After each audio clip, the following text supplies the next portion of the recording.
Good evening, and before we start, an apology to the Ipswich Evening Star, who were clearly offended by Brian Sewell's comments on this show about the unattractiveness of Suffolk women. Brian Sewell, we think you look like the back end of a bus. They went on, it's out of order, Sewell was wrong, he should have a night out in Ipswich. Punishment indeed. Elsewhere in the news this week, before a crucial World Cup cricket match, a groundsman inspects the wicket in Manchester.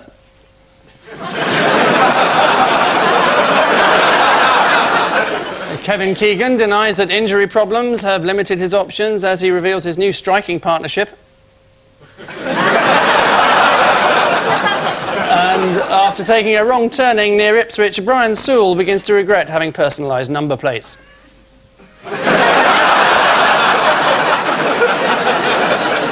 On Paul Merton's team is a newsreader who has an O-level in Mandarin. Good to have a tinned fruit expert on the show. Ed Stourton.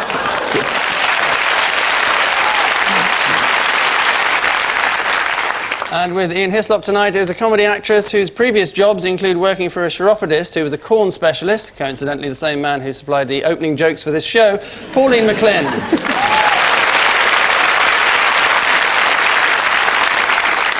Round one acts as our opening song and dance number, only without the song and dance. Ian and Pauline, your first course. Eggs? No, mushrooms. Tomatoes? Tomatoes, presumably. Oh, it's a Charlie. Yeah. Cannabis growing? Around the Parker Bowleses? No. Oh, I wouldn't put that in. I think this is Charles intervening on the issue of the moment. Genetically modified crops, plants, organisms. And he's very worried about them because the plants have asked him to pass on their concerns. And Tony Blair's not pleased with Charles either. Now that's serious, isn't it? It is really, really smack Andy's. Don't do that again. I mean, if you're the heir to the throne and the Prime Minister's annoyed with you... Oh, you're in trouble, baby. Yeah, Tony Blair is said to be seething, apparently. Is he really? I'm not sure. Not I a can pretty imagine sight. him seething. That would involve stopping grinning, but... But Charles has expressed an opinion, which is allowed, but it's an opinion that doesn't coincide with Tony's. And that isn't allowed. And it's just silly, isn't it? And unhelpful. Yeah. If Tony says GM crops are safe, don't laugh. If Tony says they're safe, they are safe. There's no need for further debate. That's fair enough. Tony's a top scientist. What's the safest way of eating vegetables? Do you read this? Usually No? through your mouth. Right. Any other orifice, you don't want to know. You just won't savour the taste any other way. Yes, I meant preparing vegetables. You see how the language works? See? Yes. Preparing. Yes. Done it the same way. Well, I will put you out of your misery and tell you it's to cook them, isn't it?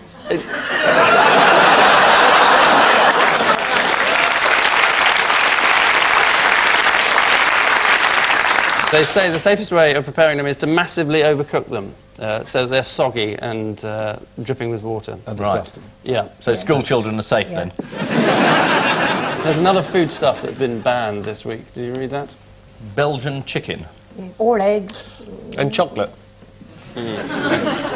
Why has chocolate been banned? because it's made from milk. And milk comes from cows. Which are friends of chickens, often.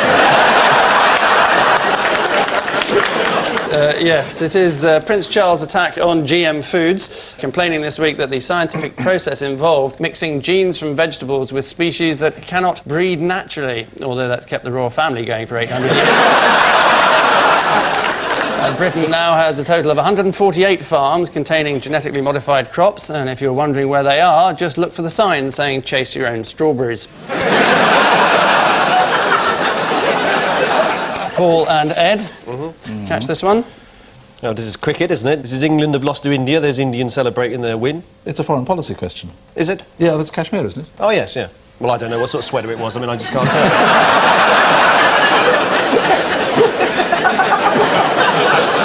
It's got more to do with the disputed territory. Oh, yes, disputed territory, The yes. Indians and the Pakistanis That's fighting right. over Kashmir. Yeah, tell him, don't tell me. Sorry.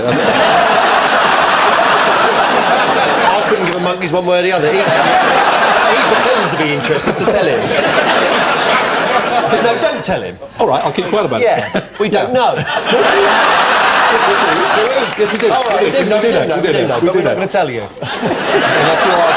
Unless you ask nicely. Very nicely. Yeah. Right, can you please tell me the answer? Because we're so bad at cricket, Pakistan and India are going to play each other in the World Cup. Unfortunately, they're also fighting each other in Kashmir, so people are a bit worried about crowd control at the game. The day after they went out, they released the England single, which is slightly more than they scored in the matches. So, who edged them out? Why did we... Well, because Zimbabwe beat South Africa. Gosh, unexpectedly. very good on this. I knew I was coming on, so I read the news. It's a tactic that's paid off over the years. And who did Scotland lose to? West Indies? The Shetland Islands. And how was Scotland described by an American evangelist this week? Did you read that? Oh, yes, Pat Robinson. Oh, yeah, he got confused about kilts, didn't he? Yes. Scotland is full of homosexuals. A dark country overrun by homosexuals. And where are we going to be able to watch cricket in the future? Because the BBC haven't got it for much longer. Sky? Sky, yeah. No, in fact, Channel 4 have outbid the BBC. That's right, yeah. Because I thought it was Talk Radio. Yeah, you won't be able to hear it on Radio 5. You'll have to tune in to Talk Radio. Do they ever do snooker commentary on the radio?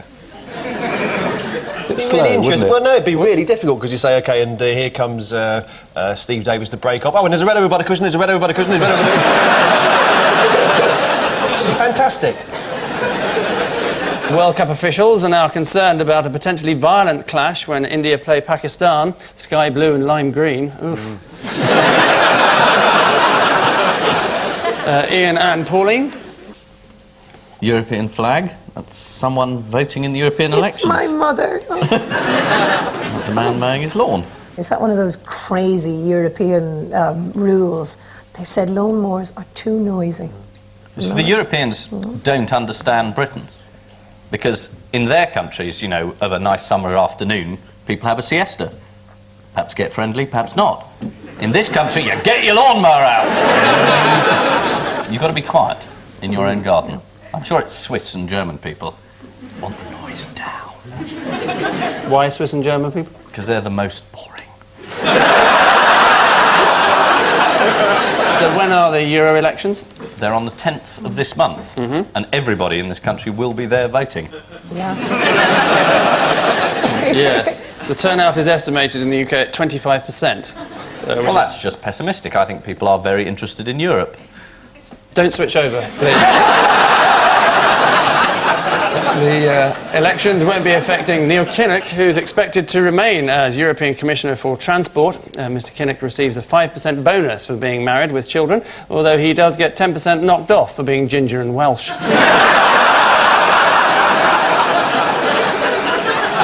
And finally, Paul and Ed. It's David Blunkett, obviously, education. Schools? It's about somebody cheating. Is it? But it's the government cheating, not the students. Oh, right, yes. Are they reducing the difficulty of exams?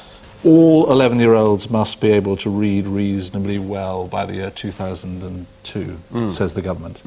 And David Blunkett has said that if they don't, he'll resign. Really? And it's beginning to look a bit dodgy that he won't meet the target and he might have to go, so he's told people to make the exams easier, I think. Is that right? I'm supposed to be telling him again. No, that's right. Ignore I do beg your pardon. No. I just... He'll make his own amusement. Little strategy chat with my team captain. So this is very You know. interesting. So why do you think they've done that, then? I don't know, what do you reckon? Well, I've heard... I tell you, would you like some water? I'd like some thanks, yeah. I've heard that what they're doing is that they're actually making...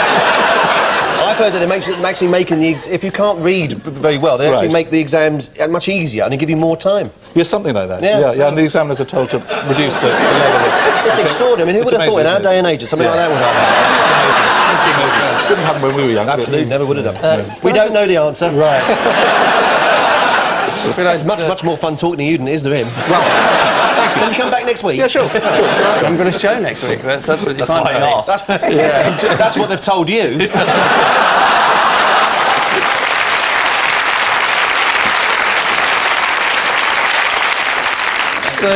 So how was it in your Mandarin class then? Were you fluent by the end of it? No. And don't ask me to speak any now, because... Well, I could say what I liked, really, couldn't I? Yeah. But I won't pretend. Why did you choose Mandarin? Was it to get out of cross-country running? Well, you were big on rugby, weren't you? Rugby captain? Yes, I was, yes. And this was the same school that Lawrence Delalio went to? Is this a honey trap by any chance? That's what with Angus asking the question. It was the same school, yes. Right. But in other respects, there is no similarity between our careers. We'll take that as a yes, then. This is the government's plan to cut the pass mark for national curriculum exams. David Blunkett said that he would resign if 80% of the children didn't pass level 4 by 2002. The good news is that most school children are working hard towards level 4. The bad news is that it's on Tomb Raider.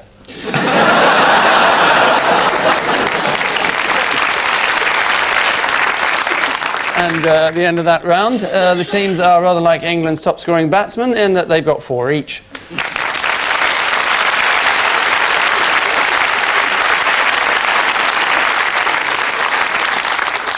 Round 2 highlights the linguistic prowess of tabloid journalists everywhere. 1 bon mot per team to endure.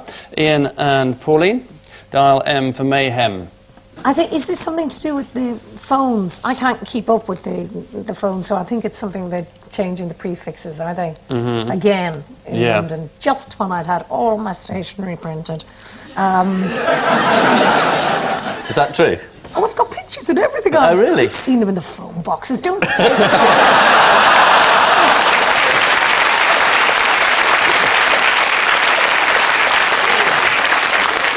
But they're changing the London prefixes again, aren't they? And I think instead of having 0171, we're going to have 002, I think, and then your 7 or your 8.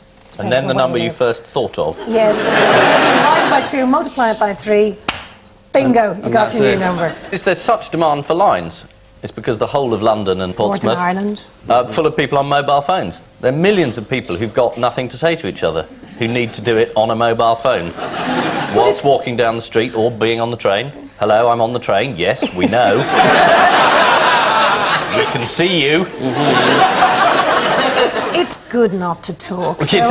Very good. Do you not have a mobile phone, then? Yeah, I got hundreds. I got pagers, bleepers, you name it. I can be contacted at any moment, though no one ever does. Yeah, it's strange that, isn't it? 4 years ago, BT bosses inserted a digit into the phone numbers of many small businesses, and given the chance, the owners of those small businesses would quite like to insert a digit into the BT bosses.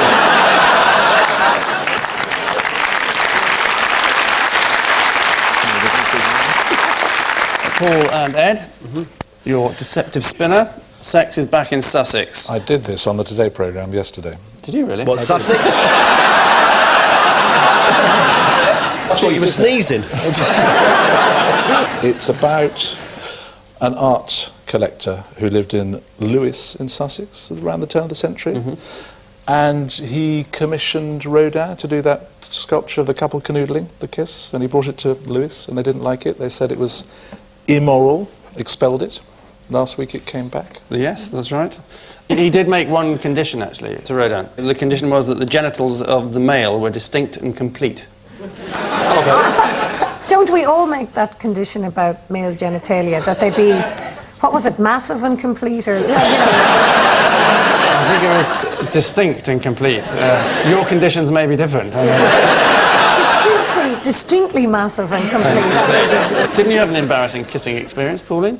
Oh, I'm just trying to pick which one, actually. With your first boyfriend? Oh, oh God, yes. I ate 2 packs of cheese and onion crisps before he made the move, unfortunately, and I tasted like a badger's arse. Why would cheese and onion crisps be up a badger's arse?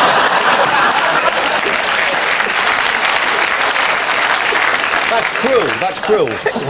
Hey! Are people still doing that in this day and age? Get a badger's arse and stick them. The badgers don't mind, the crisps don't mind. Who's the victim? Well, I don't know. They do the same with geese and quavers. It is the return of Rodin's statue, The Kiss, to its original home in Lewes. A rehearsal of the move was carried out last week using a dummy, which was a pile of 2-kilogram bags of cement wrapped in cellophane. It was later returned to the Tate, where it immediately won the Turner Prize. when the statue, which features a naked Paolo from Dante's Inferno, first went on display, one local headmistress, Miss Kate Fowler-Tutt, nearly had a stroke. Unfortunately, she couldn't quite get near enough across the road. Which artistic licence means at the end of this display, neither side seem to have taken it upon themselves to establish a lead, both clinging desperately to 6.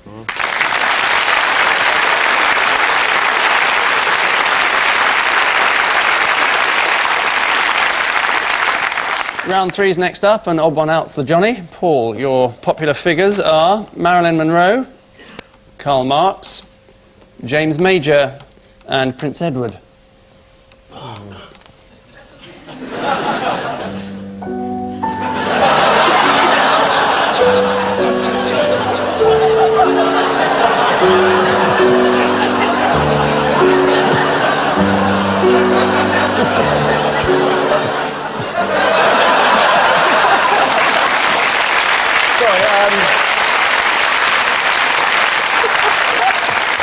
Sorry, I was miles away. Prince Edward's overdoing the shamrock. Let me see. James Major married Emma Noble. She's an ex-topless model. Prince Edward's bride-to-be Sophie appeared against her will, topless the other day. Karl Marx... I say that Marilyn Monroe's the odd one out, because the other 3 are connected or are going to be married to people who have appeared topless in public. It is the wrong answer. Oh, is it they've all had a potato named after them? The Marilyn potato, the Karl Marx potato. The James Major potato? His father, you mean? No. I'll give you a clue. Well, why are you giving them a clue? Well, you can listen to it as well. Oh, OK.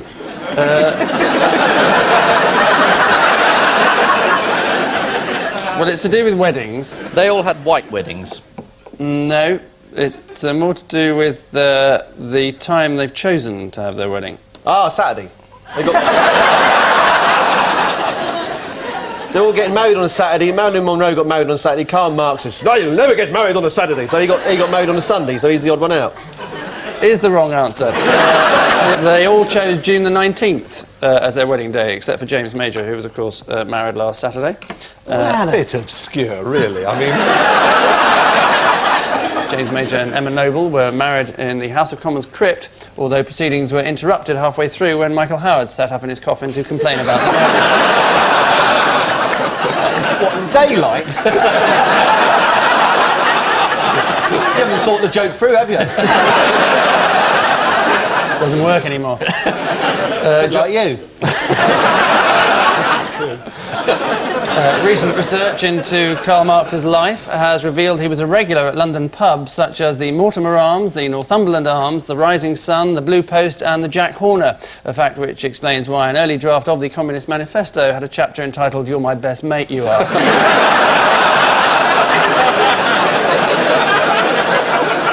Ed, Trevor MacDonald, Martin Lewis, the Duchess of York and a sheepdog. Is this a cruel question? Is this Could about be. people being taken off television, by any chance? There was talk of Trevor going, because News at 10 was axed, but he came back at 6:30, I think. There was talk of One Man and His Dog going, but there was a huge public outcry. That came back. Fergie, has there been talk of her? She's probably lost the show on Sky, but may have Less had of an outcry, I think. Yeah. But Martin also talked about him being cut, and we haven't seen him for a couple of weeks. So who are you saying is the odd one out? Martin Lewis, all the rest survived. He didn't. Yes, I'll give you that. The answer is that their decent order. programmes have all been axed, except for Martin Lewis, who was himself axed whilst his programme continues. How do you like the new revamped 6 o'clock news? I think everything that the BBC does is completely wonderful, and all decisions taken by its management are entirely wise and just. Because ratings plummeted, of course, as soon as the revamp had been completed. Couldn't possibly comment. I'm sure that was seasonal, or something. Well, in the middle of May, they were... People are mowing the lawn, or Absolutely. looking for genetically modified crops, or whatever. It's and quite then natural. Hugh Edwards was suddenly ill for a week. Well, poor chap, I mean, he's a human being. You know, all these things do happen. What are you getting at? Just wondering if you had any inside information. Have you got any inside information? Very little. Then why are we talking about it? I've got some inside What's that information. then? You're a Burke.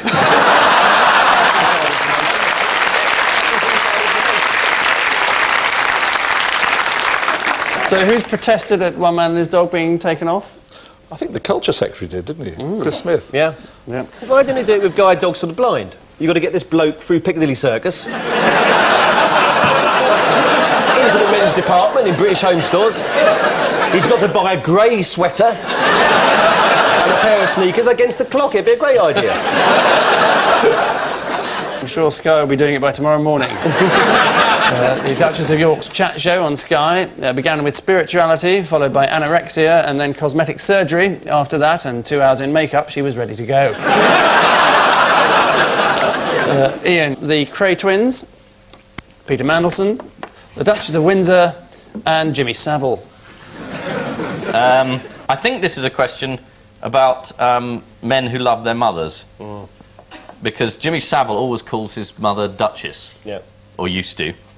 The Crays loved their mum, and I think they called her the Duchess. That's right. And Peter Mandelson, who looks as though he's doing a Colgate ad there, he said his mother was like a duchess, and the Duchess of Windsor was a duchess of a sort. Anyway, she was a duchess, and the others all called their mum Duchess. Is the right answer? No. Jimmy's mother's name was Agnes. She died in 1978. Jimmy stayed with her body for 5 days and described it as the best 5 days of his life. Jimmy Savile doesn't run a motel somewhere in the middle of America. After their arrest and life sentences in 1969 and the collapse of their nightclub empire, the Cray twins thought things couldn't possibly get any worse until 1990, when they were portrayed in a film by 2 members of Spandau Ballet. And finally in this round, Pauline, Peter Brook, Charlotte Nielsen, Donald Finlay, and Rumpelstiltskin.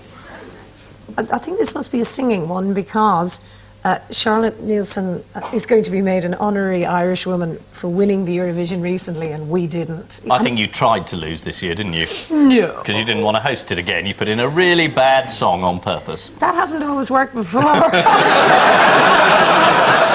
You know, so she won for singing. Peter Brook, I saw actually on the Late Late Show the time he sang Clementine. There was a bomb in Northern Ireland, and people said, because he was obviously posted there, that it was very insensitive. He sang well, I thought. And Donald Finlay recently got into trouble for singing sectarian songs, I think. And then there's Rumpelstiltskin was caught out because he was caught singing his name, and the woman had spied on him and guessed it. Ooh, so singing was bad. Bad. So she's bad for those three, and good for her. her. So I'm going to say that that lovely blonde lady, Charlotte Nielsen, is the odd one out. Is pretty much the right answer.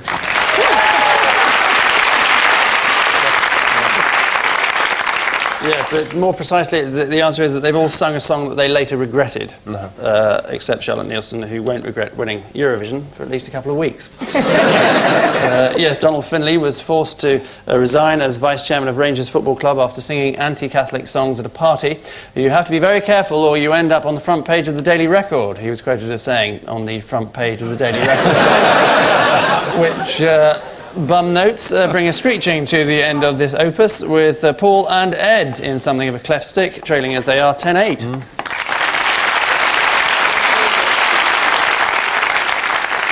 And so to the long-awaited relief of our final round. So, all aboard for Margaret Cook Takes What? Eat up the arse.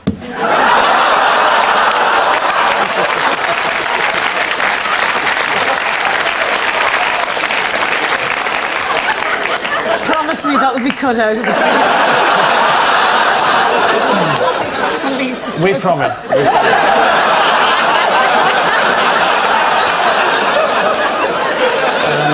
Is it Chiswick High Street?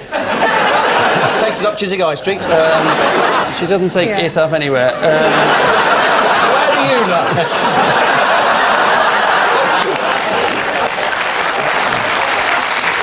never know. Friday night, a new bloke said, can we go to the cinema? What do you mean, you're taking me up the Ritzy? Yeah, off we go. New job. She's an agony aunt. Agony aunt job, yes, at long last, is the right answer. Next, BBC spends £40 million on what? Corporate headquarters or something. And very wise decision it was too. Angus's suits. It's management offices, isn't it? Executive suite is how it puts it, but yes, this is the money being spent on creating an airy new office space. Could have just used the inside of a scheduler's head. Next, telescope will show little what? Telescope will show little man eating chocolate mousse on Neptune. He's been there for years. We'll show little because the cap has been left on. No, interesting answer, if wrong. Little except a black hole. And lastly, light snack for what? Snake that swallows light bulb. There's a snake that swallows... Sid the snake. Sid the snake. Yes, that's good. Well, it may be, but it is from the sun, you have to bear. Riot. You can use anything that looks good